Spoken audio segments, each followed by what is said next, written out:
burnout is something that like a good meal and a good night's sleep can't fix. That's great, but I'm still gonna wake up burned out. And so if I can't fix it with a good meal and a good night's rest, then I'm probably experiencing a level of burnout. Well, welcome to a Sessions podcast. We are going through Weeds in Our Garden. It's a series on mental health, and we are taking some extra time to really dive into these topics with some mental health professionals that will provide a deeper take on the topics and help kind of really move us forward in some helpful ways. And so I have with me Mark Whelchel and Kelli Mosley. Thank you so much for being here. And we're going to talk about stress and burnout. Hi, thanks for having us. Cool. Yeah. Another really light topic. Just jump right into that. So, stress and burnout, it's a thing that I think a lot of people experience throughout their life. But let's start with kind of what is that? What is stress? What's burnout? What are we even talking about in that? Well, I actually took notes because there's a lot of smarter people out there than me, and so I wanted to quote them directly. But stress, a great definition by Richard S. Lazarus. Stress is a condition or feeling experienced when a person perceives that the demands exceed the personal and social resources the individual is able to mobilize. Okay. So basically, all that means is that the stuff that happens to us, we feel like we don't have enough stuff to counteract it. Right. Right. And so the problem begins to feel bigger than the solution. The thing about stress, though, is that it's more of it could be a temporary, where when you move into the burnout phase, it's kind of moving further down the line. And that's extended stress, too much stress, without any actual relief. It makes me, as you were sharing that definition, it makes me think of those times where like you wake up and your bank account has been overdrawn, right? Correct. And it's like, oh, okay. And sometimes it's like I can make it through a day or whatever, and I can get that thing back to zero. There are sometimes where it's like, oh no, here's another charge. Here's another charge. Now here's a fee, and it feels like, oh, this hole is getting very, very deep at this point. Absolutely. Yeah, and then you hit the burnout point. You've just kind of just continued to spiral down. And the stress piece that Kelli was talking about, I think it hits us in different ways. It hits us emotionally, and we feel it. We feel keyed up emotionally. It hits us physically. With stress, we're more tired, we feel more exhausted. I think hits us motivationally. Like we just don't have quite the motivation to keep going because of this overload of stress. Sometimes, is it true that like when you experience stress, there's a bit of that fight and flight, right? That starts to kick in, and maybe some adrenaline at those initial stages, right? And then would it start to move into burnout when it's like you've burned through kind of all of that ramp up to address the situation, and now you're still in it, but you've got nothing left to give? Yeah. So you kind of crash. You've burned through all of the reserves, and you now just find yourself almost completely depleted. And does stress look the same? Obviously, I don't think it looks the same on each person, but are there different kinds of stress? Sure. You have your more acute stress, which is, I like to say, situational, right? So again, those maybe daily things that happen to us within that first month, diagnostically, we're looking at acute stress. So not something that really carries on with us, but that chronic stress, that's the one that kind of stays longer, and we have a difficult time kind of kicking that out. And then as you kind of get into that acute, maybe sounds like, hey, I need a little bit of help maybe to kind of get back to zero or to get out of this situation. Chronic it sounds like that's going to take it took a long time to get into it. It might take a longer time to get out of it. Would that be accurate? I would think so. And it might take a complete life change to get out of it. Sometimes I think when you're especially talking about burnout, a lot of times burnout is not necessarily that I'm just putting in all of these hours, but I'm putting all of these in all of these hours in something that really doesn't fit me. It's like I would say there's people who could do, for example, an 8-hour job that they're miserable in 5 days a week and get to a place of burnout. Somebody else could be working 12 hours a day in something that they are passionate about, that they love, that fits the gifts that God has given them, and they feel energized at the end of it. So, and what energizes one person can deplete somebody else. Completely. Yeah. Okay. Then are there any other differences that we need to be aware of as we're talking about stress and burnout? Are there any other differences that we should be aware of as we address those issues in our own life? So I want to talk a little bit just about how kind of stress, with especially the helping caregivers, the helping professions, if that goes untreated, right? The stress can start out, man, I had a really stressful day, but I start to have more stressful days, and that, again, left untreated or left unnoticed. If we don't start taking care of ourselves, then that can turn into an apathy that we might have for our own self-care, which then can even go further towards vicarious trauma or compassion fatigue and caregiver burnout type of thing. So I just want to stress, as we're talking about stress, that there is the ability to stop it sooner than later before it gets to that place of burnout by doing some really specific things. Okay. Good self-care type things to stop the slide towards burnout. Okay, so let's talk about some of those things then. Okay, we've experienced kind of stress maybe multiple days in a row, maybe a month, a certain period, right? But we have not yet crossed the threshold into burnout. What are some of the things then that we could do at that point that would help us to either recover or avoid that burnout altogether? I think for me, one of the most important factors is having a great sense of balance in your life, that you have a rhythm to your life that ultimately is healthy and that fills you up. Because all day long we're given out, so we need to have a type of rhythm that fills us up. And I think that's the way God created us. I often think of like how God directed the nation of Israel. He gave them a rhythm to follow. Like every day they had 3 different times of prayer. Every week they had Sabbath. Every 7 years they had a Sabbath year. Right. Where let's take the year off and let the land have some rest. Every 7 Sabbath years they had the year of Jubilee. So he built these into their calendar, and every year there was 9 different festivals, 2 of which lasted at least 2 weeks, and all of them of which you did no work. Right. You were with family, you celebrated, and you feasted. And so he built us, he created us to have rhythm like that in our life. And so, for me, and as I'm talking with others, I think, there should always be something every day you look forward to as a part of your rhythm. Every week that you look forward to, every month, every quarter, every year, that each one of those might be a little bit bigger. Each day might be a little thing, but, once a week we have Sabbath, we have time with family, or, quarterly getting out of town, or yearly taking a vacation. Right. We need to have rhythm in our life. And I would say for me personally, my rhythm is very much built around spending the mornings quiet with God, soaking in his word, praying, journaling. That prepares me for the day, prepares me to give out so that I don't get burned out. Right. There's a couple of thoughts that, Kelli, I want to come back to you, maybe some other things that we want to do to kind of avoid that slide into burnout.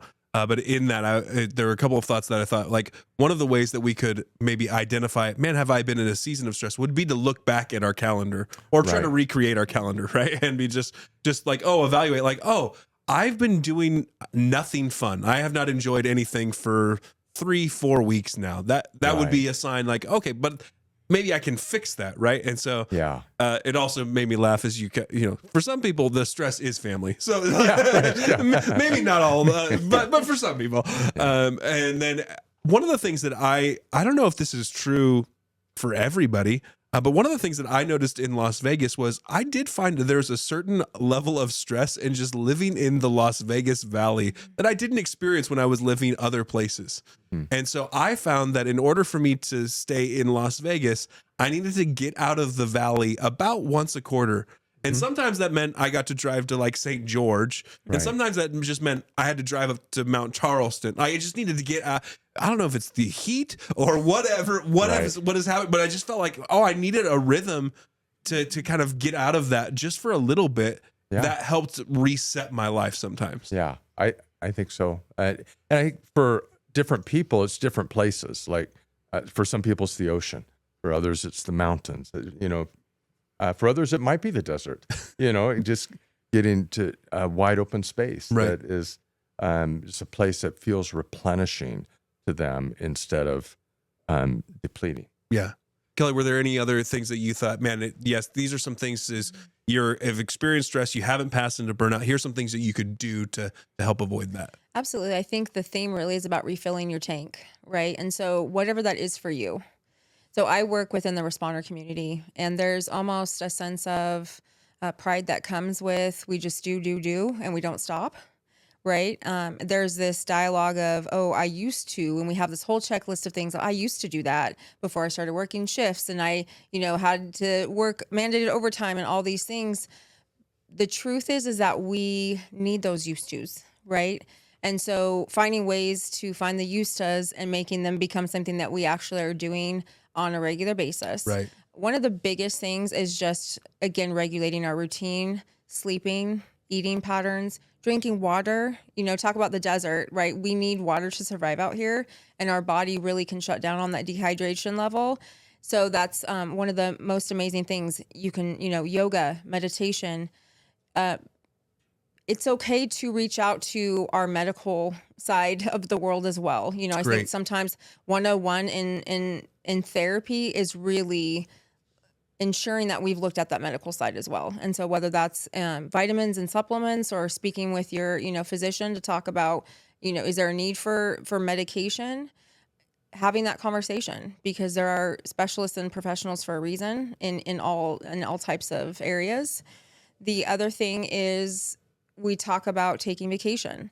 Sometimes vacation doesn't necessarily fit our life for an extended period of time, but we can take small vacations from our problems. I can say in the next hour, I'm going to take a vacation from this. I'm going to put this aside, and it's going to be there when I come back. But in this next hour, I'm just going to do something that I used to do and and come back, and be hopefully 60 minutes more refreshed than I was when I left. Yeah, I love paying attention to like the conversations we're having. If we're doing a lot of I used to, that would be something to pay attention to. I love that thought of like, I may not be able to afford a vacation or, take a vacation, whatever that, but I can take a vacation from my problems. That's a great thought. As you were talking also, I had a thought, and it has completely gone. Are you stressed? I know. It'll come back to me. I'm sure it will come back to me. Sure. So we're talking about stress and burnout. So those are some of the things that as we identify stress in our life, but there are times where we have slipped into burnout. And what does burnout look like? How is that any different from stress? Yeah. I think the word that comes to mind to me is depleted. You feel depleted. The things that you used to enjoy doing, you're not feeling much joy. That, like, I used to love to do this part of my job, and now it's just seems empty. So that depletion, empty kind of sense to me is what burnout feels like. Okay. It's almost as if you've lost your why. You've lost the passion behind why you got into it in the first place. And so when you've hit that, I believe it's very important to reassess your goals, reassess your why, maybe it's time to reevaluate, is this really where I want to be? Right? Or is it where I want to be, but maybe I'm going to delegate some tasks if we're talking about work, right? Maybe there's somebody that I can delegate some tasks to, or switch up my job a little bit. I have a really stressful job. And part of what I've done over the last month, because honestly, I hit that level of burnout. I'm not sleeping. I'm not in that routine. I try to drink that water like we talk about. I had to get to the place where I said, hey, I've got to reevaluate this or I'm not going to make it. And so I was able to take a step back, look at my schedule, look at the things that I was doing, the things that it took up my time, but it wasn't meaning anything. I was able to readjust my schedule and come back to my why again. And so that's been really powerful in my own life recently. I resonate with that, because I think the times that I have experienced stress and burnout, I heard this from somebody and I thought this was was that, like, in stress, a lot of times when I'm experiencing stress, a good meal and a good night's sleep, or putting a couple of those things together, can really alleviate stress. Burnout is something that, like, a good meal and a good night's sleep can't fix. That's great, but I'm still gonna wake up burned out. And so if I can't fix it with a good meal and a good night's rest, then I'm probably experiencing a level of burnout. And it's come up a couple of times through some of our episodes and in this discussion, but there is a lot of mind and body connection, right? And I think sometimes when we think about mental health, we think it's all happening in here somehow. But there are these deep connections between our physical bodies and what we are experiencing mentally. And so, Kelli, you're like, drink your water. Like, just right. Have you drunk water? Have you had a good night's rest? And so, what are some of those other things that maybe you guys ask or talk about when you're asking people to, hey, well, tell me what's happening in your body? Right. Yeah. You can. I think scanning your body, where am I feeling the stress, can be informative to us. We can see where we're holding it. And you're so right. Our brain is connected to the rest of our body. So we have nerves that go through our body, and so we can not only scan our body, but also do things very proactively to take deep breaths, to relax, to let our shoulders feel heavy, let some mindfulness take over with our body that helps us with that stress. Right. And you had mentioned, Kelli, like, hey, one of the first steps could be, have you talked with a primary care physician? Absolutely. Our body is so powerful the way that God created it, and just the smallest little thing can be off. That, I've been to a naturopath, somebody that helped, kind of look at my blood work and say, hey, all you need is this little vitamin. And all of a sudden my body's working the way that it needs to. And I'm like, wow, I haven't felt that in 20 years, migraines for 20 years and all of a sudden they're gone. It's amazing how much our body is meant to be healed by natural things. I know that there's a lot of people that may not be fully comfortable with medication. And so there's other options out there. When I speak with clients, I'm like, hey, how many Red Bulls did you have today? That's not going to be helpful for you. Did you eat today? Right. Let's take time. Did you see the sun while it was out? Taking 10 minutes to take a deep breath, take a walk. Those little small things can be super vital. That's absolutely true. And I was actually speaking with a colleague this week about, we can become so overwhelmed with the daily stressors that it starts heading into anxiety and worry and depression. The truth is, I can only worry about what I can worry about right now. And I'm going to give all I can give right now in this moment. And I'm going to leave my job knowing I did the best that I could. And I'm going to deal with tomorrow as it comes. Right? Right. And so I also believe that all of the conversations that we've been having leading up to this really plays a part. The dialogue about 91% of the things that we worry about don't actually come true. Right. That a big part of our stress really comes in our mental state as well. Those things that we're telling ourselves, what you can and can't handle, being realistic, asking for help, things like that. Yeah. And it reminds me a little bit of our conversation around worry and anxiety, which is, sometimes a little bit of worry, a little bit of anxiety, that's what motivates us. It moves us moves us forward. Sometimes a little bit of stress is the thing that you need to kind of kick it into gear to get through the project or to Absolutely. address the issue, whatever. That some of that is really good for our own state of being and life. It's when it's a consistent, persistent thing that continues on and on that we want to take notice and go, this is it's not a state that we're supposed to live in. Right. It may be a state that we enter, but we shouldn't stay there. Absolutely. And we've talked about this before about community. And so I go back to it again. Having people in our life that know us well enough to be able to speak into our lives, that have that permission to say, hey, it's time to take a break, right? It's time to tap out. Hey, I've got you covered. Did you have breakfast today, right? You're a little grumpy, maybe you just need breakfast. Right. So again, how well do we know each other? What relationships do we have with each other enough to be able to speak and help support each other right. when it's time? So let's say we find ourselves, okay, I have found myself in this stage of burnout. I am burned out. I can't fix it with a meal and sleep. I'm doing some things, but I've lost my why. I love that idea of like, I have no idea why I'm doing this anymore. That's a great red flag for us to be mindful of. I'm in burnout. How do I start to address that now in my life? Yeah, I think, again, it brings up the idea of now there's a need for life change. So what's that journey? What's the path that we need to be on for that life change? It might mean a very dramatic life change. It might just be a slight left turn. But who are the people? Do I need counseling? Do I need a doctor? Do I, some good mentors? Who's going to be a part of that journey? And to me, that journey is helping us become more physically healthy, but also it's helping us mentally to, again, get back to our why. What's my purpose? What has God called me to do? And just get a new perspective.